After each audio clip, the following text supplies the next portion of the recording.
The Oracle of Apollo at Delphi was the most famous place where you could consult the gods in the ancient Greek world. The oracle was in the Temple of Apollo at Delphi in central Greece. Delphi was thought to be the central point of the Greek world, and the Greeks called it the omphalos, or navel.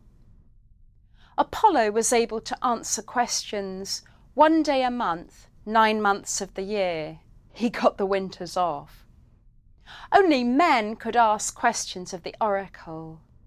The men had to purify themselves by washing before entering the sanctuary, and then they had to sacrifice a goat to Apollo.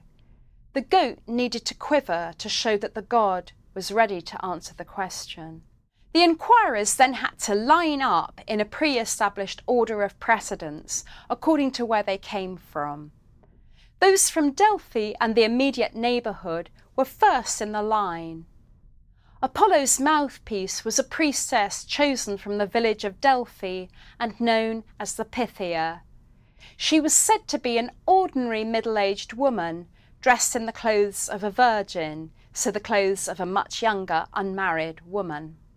At the beginning of the day, she washed in the Castalian spring to purify herself before sitting on a 3-legged tripod inside the temple of Apollo. She entered a trance-like state. There's been a lot of modern speculation on whether she was high on fumes or drugs, but it's actually unlikely that her trance was chemically induced. The most reliable ancient accounts suggest she was calm rather than ranting and raving. We think that the questioner also entered the temple of Apollo, although he may have stood in a separate room.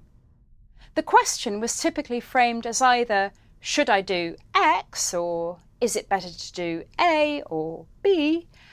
The question might be about something quite personal, like going on a journey, or getting married, or having children.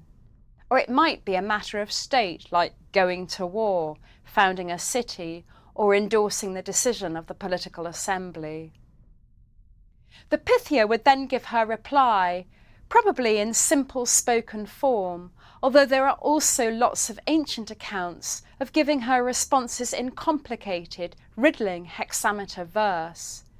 The fame of the Oracle of Delphi means there are many legendary or apocryphal stories of responses, including notorious riddles that were misinterpreted by their hearers.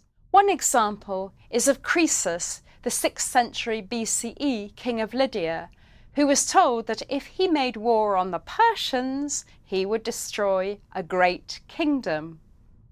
He thought that that meant that he would destroy the Persian kingdom, but of course it turned out to be that his own kingdom of Lydia was destroyed when he was defeated by the Persian king Cyrus. Although this example is apocryphal, it illustrates the importance not just of the oracular response, but of the questioner himself, and sometimes his whole family or community, having to work out what the oracle means.